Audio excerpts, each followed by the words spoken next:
dan dengan amal, kemudian dengan ketulusan.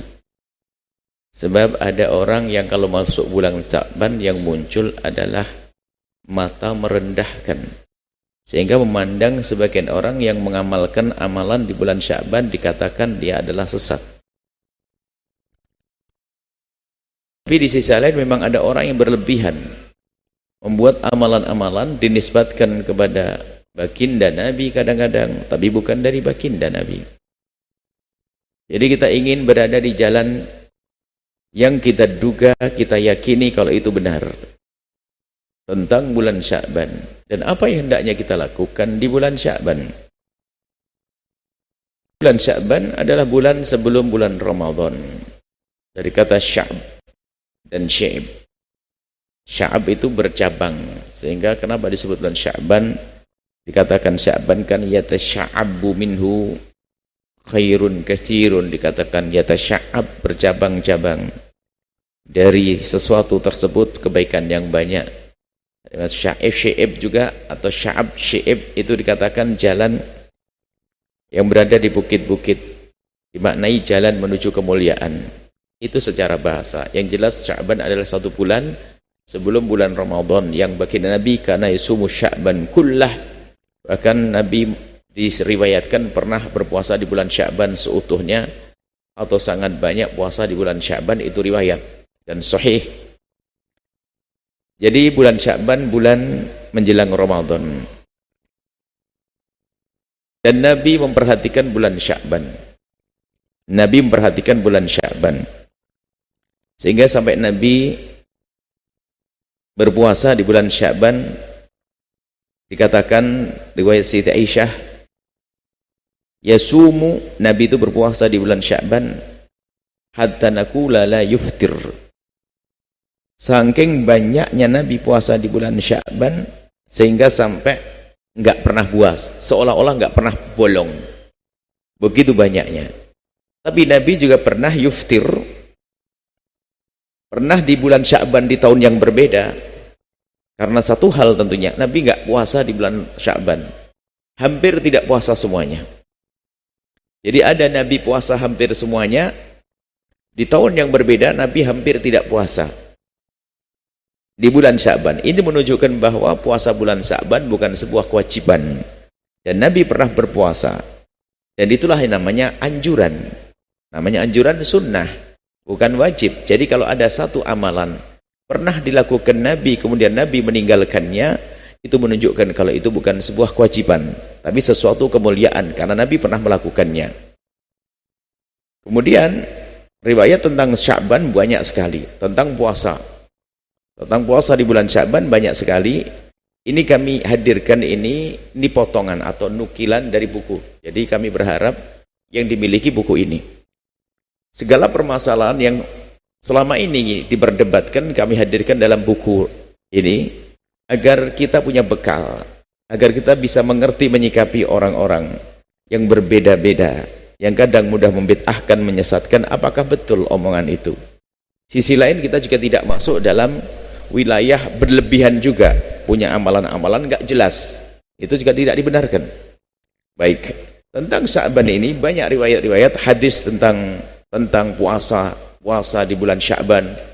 Ini hadis berikutnya, ada Nabi pernah, Sayyidina Usamah bin Zaid itu qala, berkata, qultu, aku bertanya Sayyidina Usamah. Sayyidina Usamah itu adalah orang yang sangat dicintai Nabi, al-hibbu ibn al-hibb, sampai katakan orang yang sangat dicintai Nabi, anaknya orang yang dicintai Nabi. Sayyidina Zaid bin Harithah adalah dulu anak angkatnya Nabi, yang kemudian anak angkat, pengangkatan anak dibatalkan, tidak ada adopsi, yang ada adalah merawat orang, merubah nasab gak boleh. Dulu namanya Zaid bin Muhammad, padahal namanya aslinya Zaid bin Harithah, punya anak Sayyidina Usamah. Usamah itu anak hebat. Dia menjadi panglima perang umurnya 16-17, masih muda sekali. Usamah. Qultu, aku bertanya, ya Rasulullah, lam araka tasumu syahran min asy-syuhuri ma tasumu min Sya'ban. Aku tidak pernah melihat engkau berpuasa di bulan-bulan yang ada selain Ramadan tentunya lebih banyak dari bulan Sya'ban. Maksudnya gini, kenapa ya Rasulullah, aku kok menemukan engkau puasa di bulan Sya'ban kok banyak sekali? Nabi nyabat, dzalika syahrun, itu bulan Sya'ban adalah bulan yahfulun nasu, orang-orang pada melupakannya, baina Rajabin wa Ramadhana, karena berada di antara Rajab dan Ramadan. Para ulama menjelaskan, Nabi berpuasa di bulan Sya'ban itu karena Nabi melihat bulan Sya'ban ini kok bulan yang dilupakan. Karena jatuh antara Rajab dan Ramadan. Rajab orang sibuk beribadah, sibuk melakukan kebaikan. Ramadan luar biasa, tapi Sya'ban enggak. Maka Nabi ingin menyempurnakan agar hidupnya penuh dengan kebaikan, termasuk di bulan Sya'ban. Kemudian riwayat lain lagi, hadis sahih riwayat Imam Bukhari dan Muslim, yasumu syahran, ya ini Nabi Muhammad, lam yakun Nabi SAW yasumu syahran, kata Siti Aisyah, Nabi tidak berpuasa di satu bulan akthar min Sya'bana, lebih banyak daripada bulan Sya'ban. Jadi kalau ditanya misalnya begini, wahai Aisyah, wahai Siti Aisyah, selain bulan Ramadan, bulan apa yang paling banyak dipuasai oleh Nabi? Jawabnya adalah bulan Sya'ban. Fa inna kana yusumu Sya'ban kullah. Bahkan Siti Aisyah menambahkan, bahkan yang aku perhatikan, Nabi kalau bulan Sya'ban hampir puasa semuanya. Ini ada sifat Bukhari Muslim. Nah, artinya puasa di bulan Sya'ban adalah bukan sesuatu yang terlarang. Hanya nanti yang nggak boleh lagi itu adalah membawa riwayat tentang keutamaan-keutamaan yang tidak pernah ada dari Nabi, maka kita tidak hadirkan. Yang jelas kalau Anda ingin puasa bulan Sya'ban, puasalah Anda. Khususnya itu yang di bagian sini nih, yang punya utang rom. Sebelum masuk Ramadan, Anda sambil bayar utanglah di bulan Sya'ban, masih ada waktu. Kan banyak ibu-ibu punya utang, adik-adik punya utang. Kesempatan Ramadan apa Sya'ban. Kalau sudah masuk Ramadan lagi, Anda belum bayar utang, sementara Anda tidak punya udzur, Anda dosa. Biarpun semula adalah Anda karena udzur, kecuali Anda, ini adalah babnya berpuasa, mengqadha puasa itu. Mengqadha puasa itu bagi seorang wanita yang punya udzur dulu haid kan tidak puasa, tapi diqadha dong nanti. Nifas karena menyusui. Jadi kalau Anda puasa tahun lalu sebelum Ramadan yang lalu, waktu mengqadha Anda itu terbentang antara Syawal sampai Sya'ban. Jika Anda tidak membayarnya kok masuk Ramadan baru lagi, Anda dosa, kecuali Anda punya udzur. Udzur itu kan, ini bab fikih puasa, insya Allah kami hadirkan di pekan depan tentang fikih puasa. Perempuan yang nggak wajib puasa, hamil, menyusui, dan seterusnya. Ada 9 orang yang tidak wajib puasa nanti. Cuman gambarannya ini, ada seorang ibu-ibu katanya, wanita solehah katanya. Wanita solehah, tapi nggak pernah puasa Ramadan dia.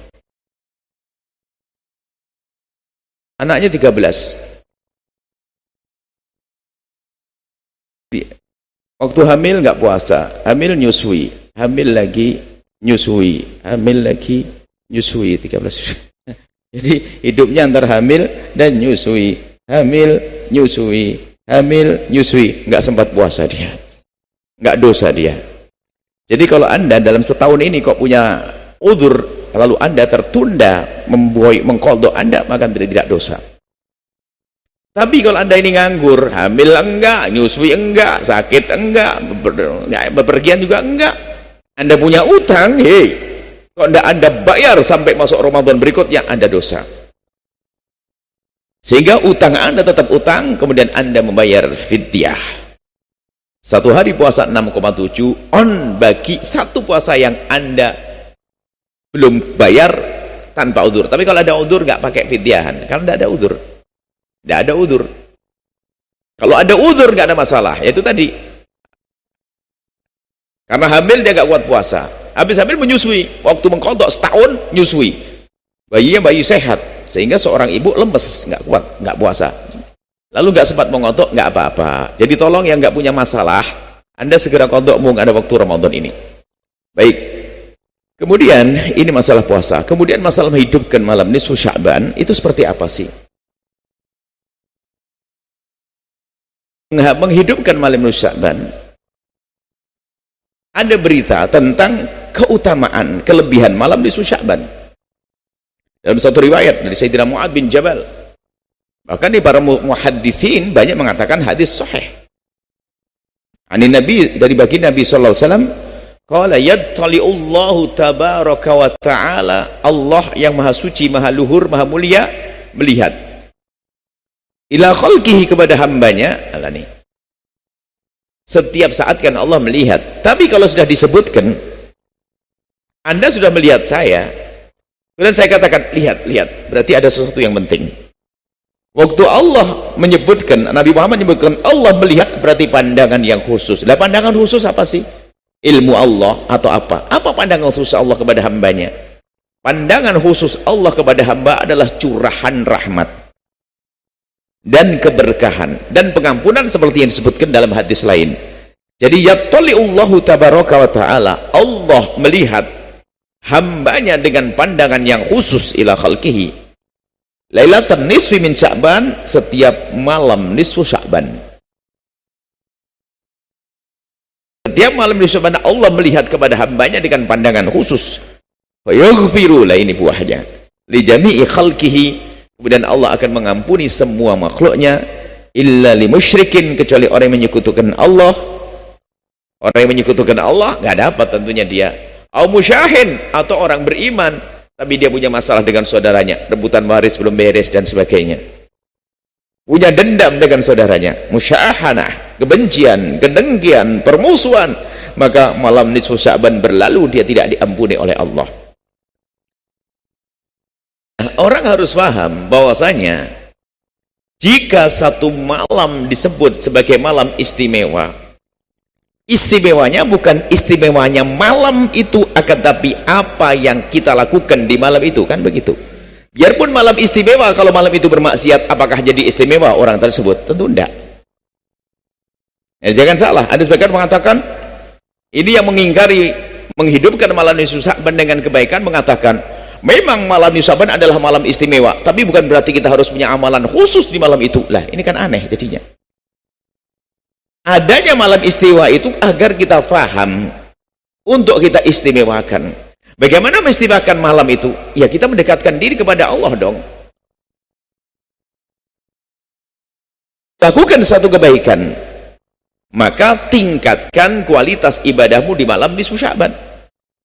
Khususnya istighfarmu diperbanyak, karena termasuk jaminannya jaminan pengampunan. Nah kalau malam itu bermaksiat, ya nggak dapat bagian dong. Berarti yang mendapatkan pengampunan yang memohon, yang minta kepada Allah akan diampuni, beri oleh Allah. Kecuali orang yang minta ampun kepada Allah di malam itu, tapi dia masih punya kebencian, permusuhan dengan saudaranya. Jadi malam itu hendaknya kita gunakan untuk mengadu, memohon kepada Allah, bukan dilarang. Lalu amalan apa yang bisa kita lakukan di malam nisfu Sya'ban? Ini tolong catatan. Tidak ada amalan khusus, hei hamba Allah. Anda tidak perlu buat amalan khusus, tapi apapun amalan yang bisa dilakukan di luar nisfu Sya'ban, Anda boleh melakukan di malam itu. Anda bisa menghidupkan zikir, baca sholawat, baca Al-Quran. Pokoknya malam itu harus kita jadikan malam untuk kita menghadang rahmat Allah, untuk mendapatkan karunia Allah, mendapatkan pengampunan Allah. Kita istimewakan dengan ibadah. Ibadah apa saja? Bersedekah, silaturahmi khususnya, karena yang tidak silaturahmi tidak akan diampuni oleh Allah Subhanahu wa taala. Sampai di sini sudah cukup bahasanya. Anda boleh menghidupkan malam itu dengan amalan apa saja yang bisa Anda lakukan di luar nisfu Sya'ban. Adapun kita mendengar tentang sholat yang katanya 100 rakaat dan sebagainya, tapi dengan nama-nama sholat yang ditentukan seperti sholat raghaib dan yang sebagainya, Imam Ibnu Hajar punya pendapat dalam hal ini, biarpun itu disebut oleh Imam Ghazali. Ini perbedaan antara ulama. Maka paling aman adalah jika Anda ingin melakukan sholat, lakukanlah sholat, karena sholat boleh dilakukan kapan saja, termasuk di malam nisfu Sya'ban. Sholat 50 rakaat boleh, 100 sholat. Tapi sholat apa itu? Sholat sunnah mutlak, sholat sunnah apapun, hajat, istikharah, apa saja Anda boleh melakukan di situ. Bukan sebuah bid'ah, bukan sebuah kesalahan. Ini yang perlu kami hadirkan tentang malam nisfu Sya'ban. Sehingga kalau ada kegiatan-kegiatan di kampung selama ini yang sudah menjadi rutin, kebiasaan, jangan dirubah. Kalau ternyata mereka bersandar dengan riwayat yang tidak benar, misal riwayat yang dikritik oleh Imam Ibnu Hajar Al-Haytami, amalan itu adalah bid'ah, bukan harus dihentikan itu pekerjaan, akan tapi kita beri pekerjaan yang lain atau dengan niat yang berbeda sehingga tidak masuk wilayah bid'ah yang dikatakan oleh Ibnu Hajar Al-Haytami. Sehingga kalau seandainya Anda berkumpul malam itu, malam Sya'ban berkumpul, ada yang memberi makanan, enak, sedekah. Terus ada yang baca sholawatan, beristighfar sama-sama. Kemudian setelah itu saling memaafkan, merenung dosa kepada siapa kita, sehingga setelah itu langsung ketemu di masjid, saling memaafkan dan sebagainya. Itulah orang mendapatkan pengampunan dari Allah Subhanahu wa taala. Baca Al-Qur'an boleh karena Anda seorang penghafal Al-Qur'an. Kalau Anda seorang faqih, mudarasah fikih, belajar fikih, sah-sah aja. Jadi jangan sampai tiba-tiba menjadi bid'ah dan sebagainya. Sampai mengatakan puasa nisfu Sya'ban adalah bid'ah, tidak. Puasa nisfu Sya'ban adalah yang penting Anda tidak meniatkan khusus dengan puasa nisfu Sya'ban. Puasa, sebab puasa pertengahan bulan diperkenankan, puasa hari putih 13, 14, 15 dan bulan Sya'ban semuanya bulan yang bisa dipuasai. Akan tapi tanpa harus Anda mengatakan puasa nisfu Sya'ban, tanpa harus berkata seperti itu. Sah dan mendapatkan pahala. Pahalanya double. Pahala hari puasa putih. Puasa putih, hari putih kan. Bid, hari bid, yaumil bid. Hari bulan 13, 14, 15 masuk. Kemudian puasa di bulan Sya'ban itu sendiri tanpa harus Anda mengkhususkan puasa di malam nisfu Sya'ban. Puasa di siang hari nisfu Sya'ban, malamnya berbuat baik, si puasanya di siang harinya. Jadi sah-sah aja puasa karena itu hari putih, tanggal 15. Tanpa harus Anda beli embel-embel ini puasa itu, tidak. Puasa begitu saja sah. Kemudian tentang puasa setelah hari nisfu Sya'ban ke belakang, bagaimana hukum puasanya? Memang di dalam mazhab kita Imam Syafi'i, bagi orang yang tidak pernah punya kebiasaan puasa, maka tidak diperkenankan puasa setelah nisfu Sya'ban, kecuali tadi untuk bayar utang atau karena kebiasaannya. Bagi ibu-ibu yang punya utang nggak ada larangan sama sekali. Tapi bagi orang normal nggak punya utang, kayak laki-laki normal, tiba-tiba setelah nisfu Sya'ban puasa, di dalam mazhab kita Imam Syafi'i, kita hadirkan pendapat ulama biar Anda bisa milih. Dalam mazhab Imam Syafi'i ada dua pendapat.